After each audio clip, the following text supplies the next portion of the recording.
যদি শেখ মতিউর রহমান মাদানী নাও থাকে, যদি বিন ইউসুফ নাও থাকে, যদি আসাদুল্লাহ আল গালিব, আবু বকর জাকারিয়া নাও থাকে, তাও মানুষকে একটা জিনিস সঠিক পথের দিশা দিতে পারে। তুমি জানো যে তোমার সবচেয়ে কাছের হচ্ছে তোমার বাবা, তুমি জানো যে তোমার সবচেয়ে কাছের হচ্ছে তোমার মা, তুমি জানো যে তোমার সবচেয়ে কাছের হচ্ছে তোমার ভাই, তুমি জানো যে তোমার সবচেয়ে কাছের হচ্ছে তোমার বোন। তোমার একটা ভাই দ্বন্দ্ব করলেও তোমার সাথে আরেকটা বোন তোমার সাথে রয়েছে, তোমার বিপদে পাশে দাঁড়িয়েছে, মেডিকেলে তোমার সেবা করেছে। হ্যাঁ, এটা দুনিয়ার পরিবেশ, তুমি দুনিয়াকে এরকম দেখেছো। কিন্তু যেই দিন তোমার এই ভাই, তোমার এই বাবা, তোমার এই মা, তোমার এই ভাই বোন সবাই তোমার থেকে পালিয়ে যাবে, ইয়াউমা ইয়াফিরুল মারউ মিন আখিহি ওয়া উম্মিহি ওয়া আবিহি, যেদিন সবাই তোমার চারপাশ থেকে পালিয়ে যাবে, সেই দিন কেউ কোনো একটা জিনিস তোমার পাশে এসে দাঁড়াবে, তোমার জন্য তোমার রবের কাছে সুপারিশ করবে। ইন্নাল হামদুলিল্লাহ নাহমাদুহু ওয়া নাস্তাঈনুহু ওয়া নাস্তাগফিরুহু ওয়া নাউযু বিল্লাহি মিন শুরুরি আনফুসিনা ওয়া মিন সাইয়্যাতি আ'মালিনা মান ইয়াহদিহিল্লাহু ফালা মুদিল্লা লাহু ওয়া মান ইউদ্লিলহু ফালা হাদিয়া লাহু ওয়া আশহাদু আন লা ইলাহা ইল্লাল্লাহু ওয়াহদাহু লা শারীকা লাহু ওয়া আশহাদু আন্না মুহাম্মাদান আবদুহু ওয়া রাসূলুহু। আম্মা বা'দ। সকল প্রশংসা, সকল গুণগান সেই আল্লাহ তাআলার জন্য, যিনি দীর্ঘ এক সপ্তাহ পর আবারও আমাদেরকে এই পবিত্র জুমার দিনে উপস্থিত হওয়ার তৌফিক দান করেছেন। আলহামদুলিল্লাহ। তারপরে দুরূদ এবং সালাম বর্ষিত হোক তার প্রেরিত সর্বশেষ এবং সর্বশ্রেষ্ঠ রাসূল মুহাম্মদ ইবনে আব্দুল্লাহর প্রতি। সকলে বলি সাল্লাল্লাহু আলাইহি ওয়াসাল্লাম। সম্মানিত উপস্থিতি, আজকে আমার সংক্ষিপ্ত জুমার খুতবার আলোচনার বিষয়বস্তু হচ্ছে কোরআন তেলাওয়াতের ফজিলত। কোরআন তেলাওয়াতের ফজিলত বা গুরুত্ব, এই বিষয়ে কথা বলার আগে আমি একটা ছোট্ট ভূমিকার মাধ্যমে আমার কথাটা শুরু করি। সেটা হচ্ছে যে মহান আল্লাহ তাআলা যখন মানুষকে সৃষ্টি করলেন, তখন ফেরেশতারা মহান আল্লাহ তাআলাকে বললেন যে মানুষকে সৃষ্টি করার আপনার কি দরকার? মানুষকে সৃষ্টি করার আপনার কোনো প্রয়োজন নেই। মহান আল্লাহ তাআলা তাদের এই কথার প্রেক্ষিতে বা মানব সৃষ্টির রহস্য উন্মোচন করতে গিয়ে মহান আল্লাহ তাআলা বলছেন যে আউযু বিল্লাহি মিনাশ শাইতানির রাজীম ওয়া মা খালাকতুল জিন্না ওয়াল ইনসা ইল্লা লিয়াবুদুন। নিশ্চয় আমি মানুষ এবং জিনকে সৃষ্টি করেছি আমার দাসত্ব এবং আমার গোলামি করার জন্য।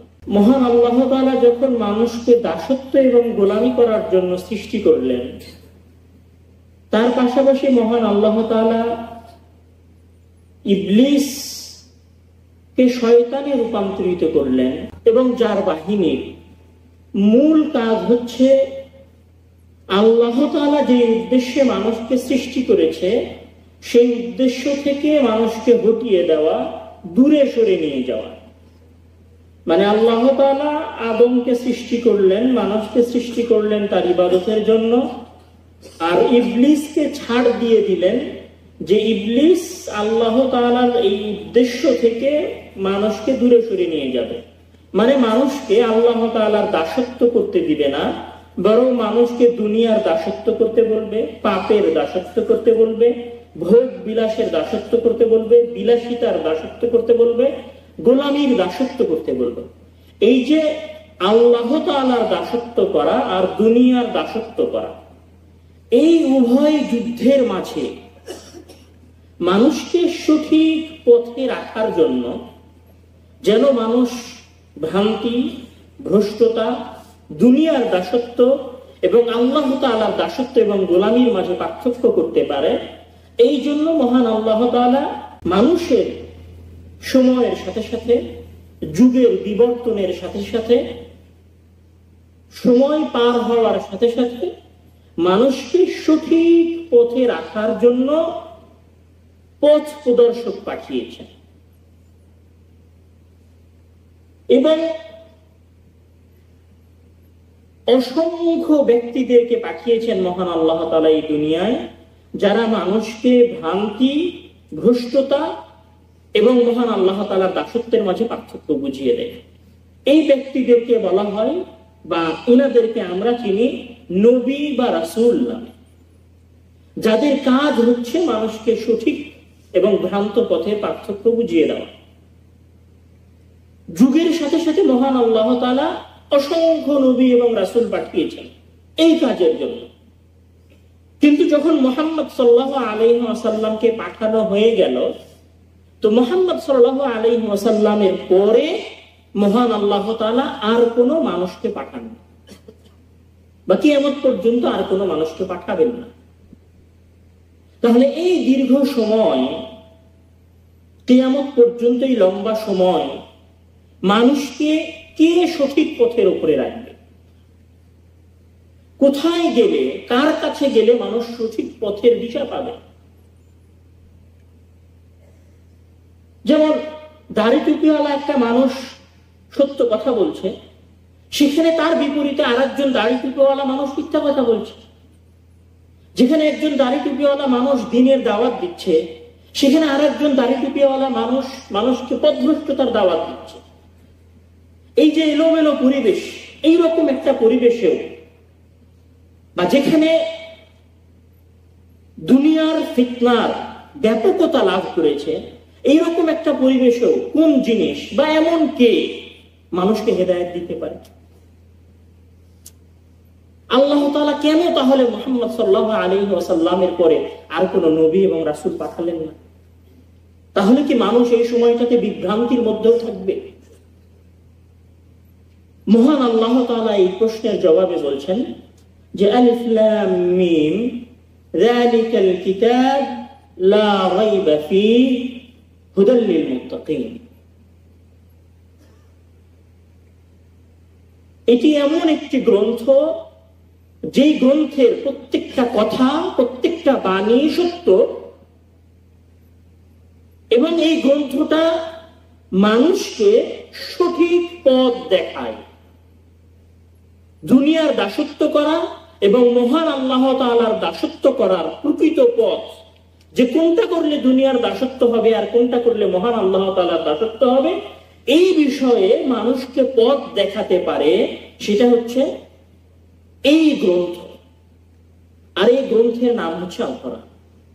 অর্থাৎ পৃথিবীতে যদি কোনো আলেমও বাকি নাও থাকে, যদি কোনো দ্বীনের দাওয়াত দানকারী কোনো ব্যক্তি নাও থাকে, যদি শেখ মতিউর রহমান মাদানী নাও থাকে, যদি বিন ইউসুফ নাও থাকে, যদি আসাদুল্লাহ আল গালিব, আবু বকর জাকারিয়া নাও থাকে, তাও মানুষকে একটা জিনিস সঠিক পথের দিশা দিতে পারে। একটি কিতাব, একটি গ্রন্থ, সেটা কোনো মানুষ নয়। সেই কিতাবটা কি? সেই কিতাবটা হচ্ছে আল কোরআন। অর্থাৎ কোনো মানুষ যদি হেদায়েত চায়, তার জন্য এইটা প্রথম স্তরে জরুরি নয় যে তাকে কোনো আলেমের আলোচনা শুনলেই সে হেদায়েত পাবে। হেদায়েতের সবচেয়ে বড় মাধ্যম, সবচেয়ে বড় ওসিলা, সবচেয়ে বড় দিক নির্দেশক হচ্ছে আল কোরআন। এই জন্য রাসূল সাল্লাল্লাহু আলাইহি ওয়াসাল্লামকে মহান আল্লাহ তাআলা কিয়ামত পর্যন্ত দুনিয়ায় স্থায়িত্ব দেননি। তারপরে আবু বকর এসেছেন, আবু বকরকে মহান আল্লাহ তাআলা আজীবন স্থায়িত্ব দেননি। ওমর এসেছেন, ওমরকে আজীবন স্থায়িত্ব দেননি। অসংখ্য উলামায়ে আহলুল হাদিস, উলামাউস সুন্নাহ, উলামাউল হক, সৎ পথের দাওয়াত দানকারী আলেম ওলামারা এসেছেন, কিন্তু মহান আল্লাহ তাআলা তাদের কাউকে এই দুনিয়ায় স্থায়িত্ব দেননি। কেননা তারা কেউ সঠিক পথ প্রদর্শন অথবা পথ ভ্রষ্ট করার জিম্মেদার বা অধিকার তাদের কাছে নাই। এই জন্য মহান আল্লাহ তাআলা রাসূল সাল্লাল্লাহু আলাইহি ওয়াসাল্লামকে উদ্দেশ্য করে বলছেন যে আপনি যাকে চান তাকেই হেদায়েত দিবেন, এই ইখতিয়ার আপনার কাছে নাই, আপনি হেদায়েত দিতে পারেন না। তাহলে হেদায়েত কে দিতে পারে? হেদায়েত দিতে পারে আল কোরআন। এই গ্রন্থটা মানুষকে হেদায়েত দিতে পারে। অর্থাৎ কোন ব্যক্তি যদি, সে যদি অমুসলিম হয়, কোন ব্যক্তি সে যদি গুনাহগার হয়, সে যদি সালাতও না আদায় করে, সে যদি কোনোদিন মসজিদে নাও আসে, সে যদি জাস্ট এই বইটাকে একটা বই হিসেবে পড়া শুরু করে, তাহলে মহান আল্লাহ তাআলা এই বইয়ের মাধ্যমে তাকে হেদায়েত দিবেন। এই হেদায়েতটার সবচেয়ে যেটা বড় কারণ, এটা আমার কাছে মনে হয়েছে, আমার নিজস্ব ফিকরা, আমার নিজস্ব চিন্তা, যেটা ভুলও হতে পারে, যে মহান আল্লাহ তাআলা মানুষকে বলেছেন যে উনি এই পৃথিবী সৃষ্টি করেছেন। মহান আল্লাহ তাআলা মানুষকে বলেছেন যে আমি তোমাকে সৃষ্টি করেছি। মহান আল্লাহ তাআলা এটা বলেছেন যে উনি ক্ষমতাশীল। মহান আল্লাহ তাআলা এটা বলেছেন যে ওনার কাছে রাজত্ব আছে। মহান আল্লাহ তাআলা এটা বলেছেন যে উনি কাহার, উনি অহংকারী। উনি এটা বলেছেন যে উনার দাম্ভিকতা আছে। উনি এটা বলেছেন যে উনার দয়া, অনুগ্রহ, অনুকম্পা আছে। কিন্তু মহান আল্লাহ তাআলা তার জাতের, তার সত্তার কোনো কিছুই মানুষের সামনে প্রকাশ করেননি বা মানুষকে দেন নাই। কিন্তু উনার একটা সিফাত উনি মানুষের সামনে প্রকাশ করে দিয়েছেন, মানে মানুষের কাছে রেখে দিয়েছেন। সেই সিফাতটা কি? সেই সিফাতটা হচ্ছে মহান আল্লাহ তাআলার কথা বলা।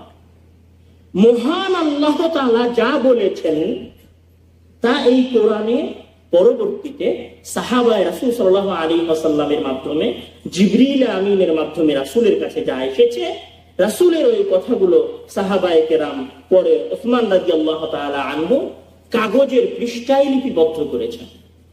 বাস্তবিক অর্থে পৃথিবীতে মহান আল্লাহ তাআলার কথা বিদ্যমান রয়েছে।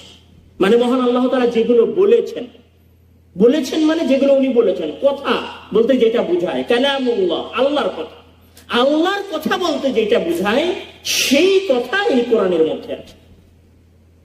মানে কেউ যখন কোরআন পড়ছে তখন সে আল্লাহর কথা নিজের মুখ দিয়ে উচ্চারণ করছে। আমি বুঝতে পারিনি কথাটা। মানে কেউ যখন এই কোরআন পড়ছে তখন সে আল্লাহ তাআলার কথা, আল্লাহ তাআলার বাণী, আল্লাহ তাআলার কালাম নিজের মুখ দিয়ে উচ্চারণ করছে।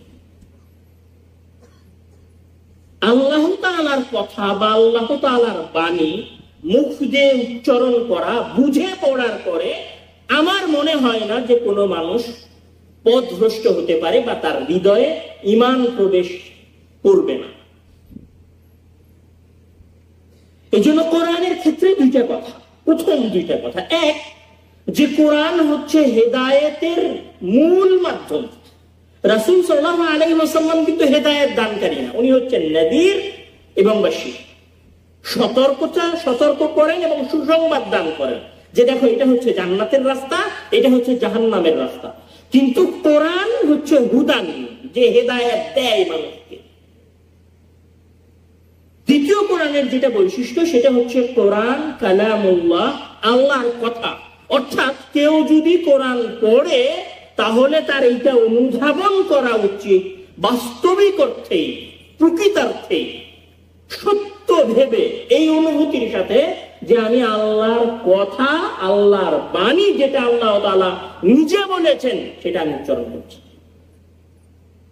এই জন্যই মূলত মহান আল্লাহ তাআলা পবিত্র কোরআনের মধ্যে বলছেন যে নাযালা আহসানাল হাদীসি কিতাবান মুতাশাবিহা মাথানিয়া তাকশাইরু মিনহু জুলুদুল লাযিনা ইয়াখশাউনা রাব্বাহুম, যে আমি সর্বোত্তম কথা, সবচেয়ে সুন্দর বাণী নাজিল করেছি। আহসানাল হাদীস, সবচেয়ে সুন্দর কথা, সবচেয়ে সুন্দর বাণী নাজিল করেছি। তাকশাইরু মিনহু জুলুদুল লাযিনা ইয়াখশাউনা রাব্বাহুম, তো যখন কেউ এই কোরআন পড়ে তখন তার গা শিউরে ওঠে। কাদের গা শিউরে ওঠে? ইয়াখশাউনা রাব্বাহুম, যারা তাদের প্রতিপালককে চেনে। মানে ধরেন আপনার প্রতিপালককে চেনেন, মানে প্রতিপালককে চেনার অর্থ হলো এমন কেউ যিনি তার প্রত্যেকটা কাজের জন্য প্রশংসিত।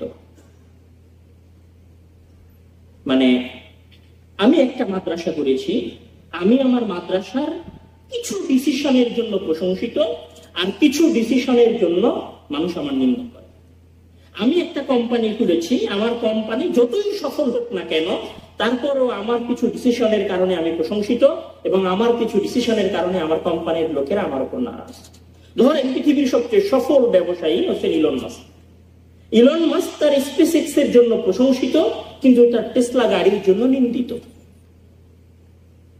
কিন্তু এখানে এমন একজন কেউ, প্রভু হচ্ছেন এমন কেউ যিনি তার সকল কাজের জন্য, আদি থেকে নিয়ে অন্ত পর্যন্ত সকল কাজের জন্য প্রশংসিত, এবং যিনি এই পুরো পৃথিবী একাই পরিচালনা করেন। যার এই পৃথিবীতে আকাশ আছে, মহাকাশ আছে, গ্যালাক্সি আছে, হাজার হাজার সৃষ্টি আছে, সবাইকে উনি উনার নিজের ক্ষমতায় পরিচালনা করেন। এত ক্ষমতা থাকার পরেও উনি আবার রহমান এবং রহিম, পরম করুণাময় এবং দয়ালু। এত দয়ার পরেও উনি আবার মালিক ইয়াউমিদ্দিন, সবাইকে কিয়ামতের দিন নিজের নিজের অংশ পূর্ণরূপে ইনসাফের সাথে বুঝিয়ে দিবেন। এটা হচ্ছে ওনার পরিচয়। তো এমন কেউ এবং এমন কারো বাণী যদি আমি উচ্চারণ করি, স্বাভাবিক বিষয় যে আমি যদি ওনার পূর্ণ পরিচয় জানি বা পূর্ণ পরিচয় জানার পরে তেলাওয়াত করি, তাহলে আমার শরীরের লোম শিউরে উঠবে। অথবা যদি ওনার পরিচয় নাও জানি, কিন্তু আমি যদি কোরআন তেলাওয়াত করতে থাকি এবং কোরআনের অর্থগুলো বুঝি, তাহলে কোরআনের অর্থ বোঝার সাথে সাথে আমি যখন ওনার ক্ষমতা, ওনার কর্তৃত্ব, ওনার দয়া, ওনার অনুগ্রহ, ওনার করুণা, ওনার অনুকম্পা, ওনার দাম্ভিকতা, ওনার অহংকার, ওনার কর্তৃত্ব, ওনার রাজাধিরাজিত্ব যখন আমি অনুভব করতে পারবো, তখন আমি ভয় পাবো। এই জন্য মহান আল্লাহ তাআলা বলছেন যে وَإِذَا تُلِيَتْ عَلَيْهِمْ آيَاتُهُ زَادَتْهُمْ إِيمَانًا। আবার তিনি কোথাও এই কথা বলছেন যে إِنَّمَا الْمُؤْمِنُونَ الَّذِينَ إِذَا ذُكِرَ اللَّهُ وَجِلَتْ قُلُوبُهُمْ وَإِذَا تُلِيَتْ عَلَيْهِمْ آيَاتُهُ زَادَتْهُمْ إِيمَانًا। যে যখন মুমিন ব্যক্তি মহান আল্লাহ তাআলার পবিত্র কোরআন তেলাওয়াত করে, কোরআন তেলাওয়াত করে মানে সে কোরআন বুঝে পড়ে, ওয়াজিলাত কুলুবুহুম, তখন তাদের হৃদয় ভীত সন্ত্রস্ত হয়ে যায়। এই জন্য মহান আল্লাহ তাআলা আবার বলছেন যে লাউ আনজালনা হাযাল কুরআনা আলা জাবালিন লারাআইতাহু খাশিআন মুতাসাদ্দিআ। যদি আমি এই কোরআন কোন পাহাড়ের উপরে অবতীর্ণ করতাম, তাহলে আপনি তাকে দেখতেন যে ভয়ে চূর্ণ বিচূর্ণ হয়ে গেছে। তাহলে একজন মানুষ যদি এই কোরআন পড়ে, এইটা অনুধাবন করে যে এটা আল্লাহ তাআলার কালাম, তাহলে তার হৃদয় ভীত সন্ত্রস্ত হবে, এবং যখন সে তার রবকে চেনার মাধ্যমে ভয় পাবে, তখন সে হেদায়েত পাবে। তাহলে কোরআন হচ্ছে পৃথিবীর বুকে মানুষের হেদায়েতের জন্য সবচেয়ে বড় মাধ্যম। তাহলে কোরআন পাঠ করার সবচেয়ে বড় ফজিলত, কোরআন পাঠ করার সবচেয়ে বড় ফজিলত মানে অনুগ্রহ, দয়া, তার মর্যাদা। আমি যদি বলি যে পৃথিবীর বুকে একজন মানুষের জন্য সবচেয়ে বড় নিয়ামত হচ্ছে যে সে সঠিক পথে আছে। পৃথিবীতে একজন মানুষের জন্য সবচেয়ে বড় নিয়ামত হচ্ছে যে সে এমন কাজ করছে যে কাজের মাঝে সে জান্নাতে যাবে। তাহলে হেদায়েত যদি এই পৃথিবীর সবচেয়ে বড় নিয়ামত হয়, তাহলে হেদায়েতের মাধ্যমটাকে পাঠ করা এই পৃথিবীর বুকে একজন মানুষের জন্য সবচেয়ে বড় অনুগ্রহ এবং সবচেয়ে বড় নিয়ামত। এবং এটাই কোরআনের সবচেয়ে বড় ফজিলত যে কোরআন মানুষকে সঠিক পথ দেখায়। এই ফজিলত গুলোর সাথে সাথে কোরআনের আরো কিছু ফজিলত রয়েছে, নেকির বিষয় রয়েছে। আমরা খুতবার দ্বিতীয় অংশে সে আলোচনা করব। মা তাওফীক ইল্লা বিল্লাহ। ইন্নাল হামদুলিল্লাহ ওয়াহদাহু ওয়া সলাতু ওয়া সালামু আলা মান লা নাবিয়্যা বা'দা। আমরা কর্মজীবী মানুষ, কাজ করি। কাজে প্রশান্তি বা কাজে উত্তমতা ফিরিয়ে নিয়ে আসার জন্য আমরা গান শুনতে অভ্যস্ত, বা মুখে গান গুনগুন করতে অভ্যস্ত। কাজ করছে কিন্তু মুখ দিয়ে গান বের হচ্ছে। এটা আমাদের কর্মজীবী মানুষের একটা সাধারণ স্বভাবজাত বিষয়। কিন্তু কেমন হবে যদি ওই আমার গানের কলিগুলো পরিবর্তন হয়ে সূরা ফাতিহার একটা প্রথম আয়াতও আমার মুখ দিয়ে উচ্চারণ হয়। কেমন হবে যদি আমি কানে হেডফোন লাগিয়ে গান না শুনে পবিত্র কোরআনের কোনো একটা সূরা, কোনো একটা আয়াত শুনি এবং সেইটা শোনার সাথে সাথে নিজে মুখে উচ্চারণ করি। রাসূল সাল্লাল্লাহু আলাইহি ওয়াসাল্লাম বলছেন, মুসলিম রাহিমাহুল্লাহ তার কিতাব সহিহ মুসলিমের মধ্যে হাদিসটি নিয়ে এসেছেন, উকবাহ ইবনে আমির রাদিয়াল্লাহু তাআলা আনহু قال خرج رسول الله صلى الله عليه وسلم ونحن في الصفة فقال أيكم يحب أن يغدو إلى بطحان أبي العقيق فيأتي كل يوم بناقتين كوماوين زهراوين يأخذهما في غير إثم ولا قطيعة رحم. قالوا كلنا يا رسول الله يحب ذلك. فقال رسول الله صلى الله عليه وسلم فلان يغدو أحدكم إلى المسجد فيتعلم آيتين من كتاب الله خير له من ناقتين وثلاث خير من ثلاث وأربع خير من أربع. রাসূল সাল্লাল্লাহু আলাইহি ওয়াসাল্লাম সুফায় মানে মসজিদে নববীর বারান্দায় যেখানে সাহাবীরা থাকে সেখানে আসেন এবং বললেন যে আমি আমাদের ভাষায় বলি, আমি আসলাম মসজিদে এবং আপনাদেরকে বললাম আপনাদের মধ্যে কে চায় যে সে দুইটা মার্সিডিজ গাড়ি নিবে, অফার আপনাদের জন্য দুইটা বিএমডব্লিউ গাড়ি নেবে, তার জন্য দুইটা বিএমডব্লিউ গাড়ি আছে বা দুইটা মার্সিডিজ গাড়ি আছে। সবাই চায়, কে না চায় তার একটা মার্সিডিজ গাড়ি হবে, কে না চায় তার একটা বিএমডব্লিউ গাড়ি হবে। ঠিক আছে, তুমি মার্সিডিজ গাড়ি চাও, বিএমডব্লিউ গাড়ি চাও, ওই যে হারাজে যাও, হারাজে গিয়ে ওখানে তুমি তোমার জন্য দুইটা গাড়ি রাখা আছে, তুমি সেই গাড়ি নিবা। ঠিক আমি এই কথাটাকে এইভাবে বলছি, ওকে আপনি একটা বিএমডব্লিউ গাড়ি চান, একটা মার্সিডিজ গাড়ি চান, আমি যদি আপনাকে ওই মার্সিডিজ গাড়ির চাইতেও এই বিএমডব্লিউ গাড়ির চাইতেও উত্তম কিছু দেই, রাসূল সাল্লাল্লাহু আলাইহি ওয়াসাল্লাম বলছেন ইয়াগদু আহাদুকুম ইলাল মসজিদ, তোমাদের কেউ যদি ওই বিএমডব্লিউ মার্সিডিজ গাড়ির চেয়ে উত্তম কিছু চায়, ওই সবচেয়ে মূল্যবান দামি কোটি টাকার ইবল উটের চেয়ে মূল্যবান কিছু চায়, ইয়াগদু আহাদুকুম ইলাল মসজিদ, সে যেন মসজিদে যায়, ফায়াতাআল্লাম আয়াতাইন, অতঃপর সেখানে গিয়ে যেন দুইটি আয়াত সে শেখে, খায়রুন লাহু মিন নাকাতাইন, ওই দুই আয়াত তার জন্য ওই মার্সিডিজ এবং বিএমডব্লিউ ওই দুই দামি উটের চেয়ে বেশি মূল্যবান। যদি সে তিনটা আয়াত শেখে তাহলে যেন ওই তিনটা আয়াত তিনটা বিএমডব্লিউ গাড়ির সমান। ও আরবাউন, যদি চারটা আয়াত শেখে তাহলে চারটা আয়াত চারটা মার্সিডিজ অথবা চারটা দামি উটের চেয়ে বেশি মূল্যবান।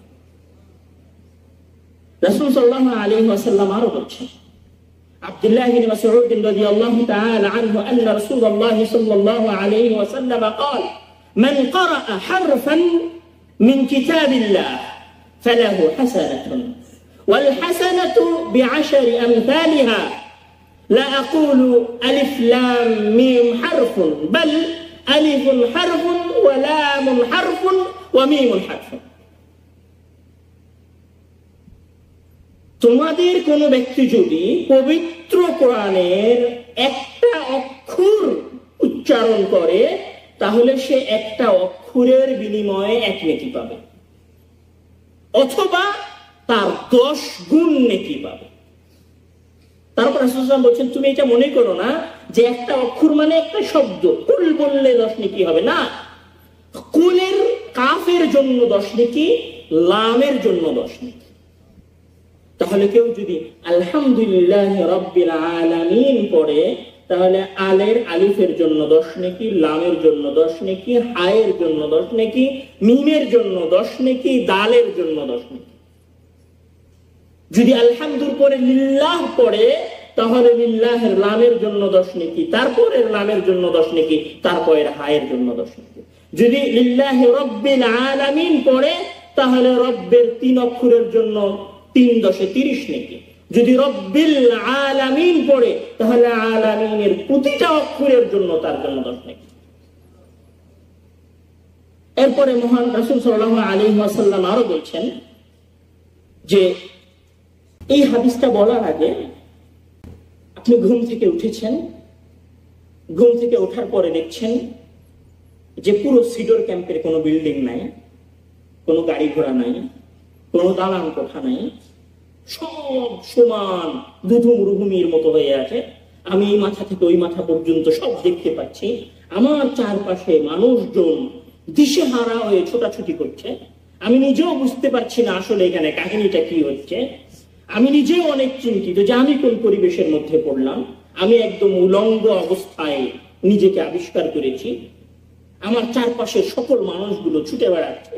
আমি দেখতে পাচ্ছি যে ওইটা আমার ভাই, ওইটা আমার বোন, ওইটা আমার মা, কিন্তু তারপরেও সবাই কেন জানি অপরিচিত, সবাই দৌড়ে বেড়াচ্ছে। তারপরে আমি এটা দেখতে পাচ্ছি যে আমার যে সূর্যটা অনেক দূরে ছিল সেই সূর্যটা আমার একদম কাছে, যার প্রচন্ড তাপ আমার শরীর থেকে অঝরে ঘাম ঝরাচ্ছে।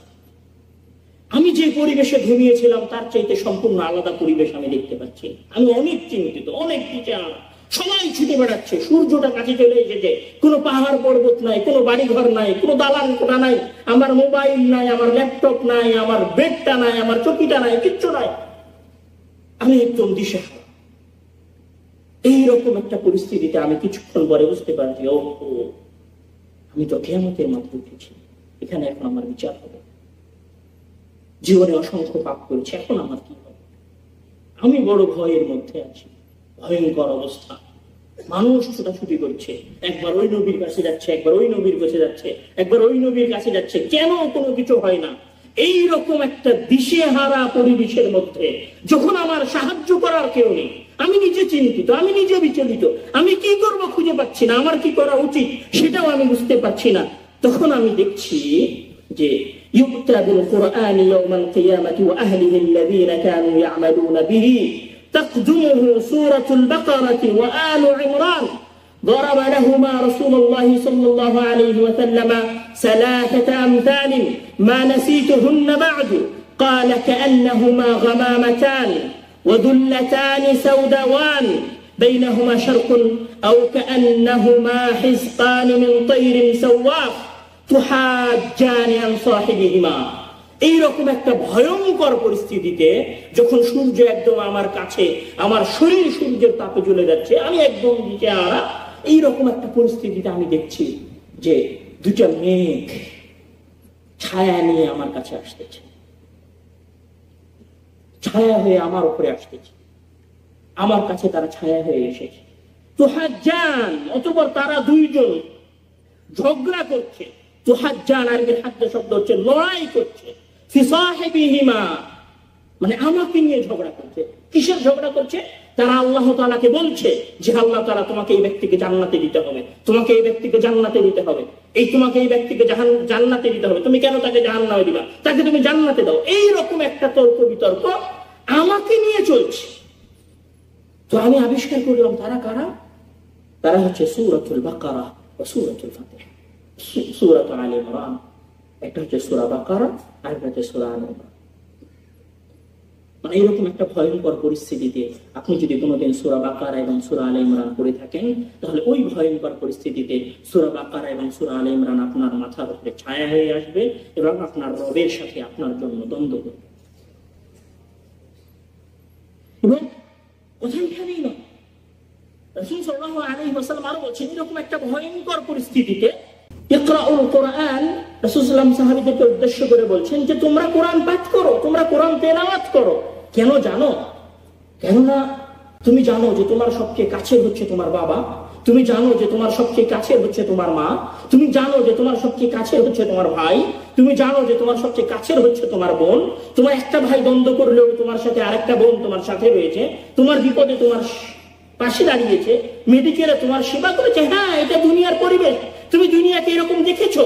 কিন্তু যেই দিন তোমার এই ভাই, তোমার এই বাবা, তোমার এই মা, তোমার এই ভাই বোন সবাই তোমার থেকে পালিয়ে যাবে, ইয়াউমা ইয়াফিরুল মারউ মিন আখিহি ওয়া উম্মিহি ওয়া আবিহি, যেই দিন সবাই তোমার চারপাশ থেকে পালিয়ে যাবে, সেই দিন কেউ কোনো একটা জিনিস তোমার পাশে এসে দাঁড়াবে, তোমার জন্য তোমার রবের কাছে সুপারিশ করবে।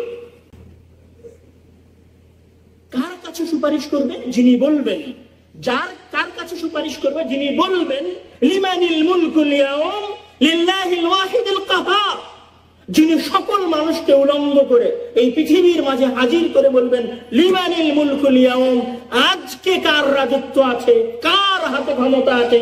লিল্লাহিল ওয়াহিদিল কাহার। আজকে ক্ষমতা, আজকে দাপট, আজকে দাম্ভিকতা, আজকে অহংকার, আজকে ক্ষমতার সবকিছু শুধুমাত্র আমার হাতে।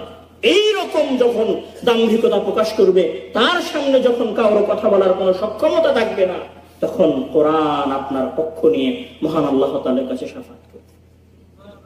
ইয়াকুনু শাফিআন লিন-নাস। সে কি বলবে মহান আল্লাহ তাআলাকে?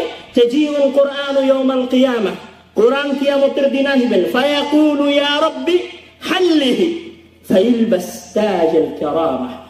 কোরআন আসবে এবং কোরআন আল্লাহ তাআলাকে উদ্দেশ্য করে বলবে, আল্লাহ তুমি তাকে পোশাক পরিধান করাও। তখন তার মাথায় সম্মানের টুপি পরিধান করানো হবে। সুম্মা ইয়াকুলু জিদহু, আল্লাহ তাকে আরো পোশাক পরিধান করাও। ফাইলবাস হুল্লাতুল কিরামাহ, অথবা তাকে সম্মানের পোশাক পরিধান করানো হবে। সুম্মা ইয়াকুলু আই ইয়ারদা আনহু, হে আল্লাহ তুমি তার পক্ষ থেকে সন্তুষ্ট হয়ে যাও, তুমি আজকে তার উপর নারাজ হও না, আজকে তুমি তার উপরে সন্তুষ্ট হয়ে যাও। ফায়াকুলু লাহু ইকরা ওয়ারকা, যাও তুমি কোরআন তেলাওয়াত করতে থাকো, আর কোরআনের প্রতিটা আয়াতের বিনিময়ে তোমার সম্মান এবং মর্যাদা বাড়িয়ে দেওয়া হবে। রাসূল সাল্লাল্লাহু আলাইহি ওয়াসাল্লাম আরো বলছেন, রাওয়া মুসলিমুন মিন হাদিস আবি হুরায়রা রাদিয়াল্লাহু তাআলা আনহু আন্না রাসূলুল্লাহ সাল্লাল্লাহু আলাইহি ওয়াসাল্লাম قال وما اجتمع قوم في بيت من بيوت الله يتلون كتاب الله ويتدارسونه بينهم إلا نزلت عليهم السكينة وغشيتهم الرحمة وحفتهم الملائكة وذكرهم الله في من عنده।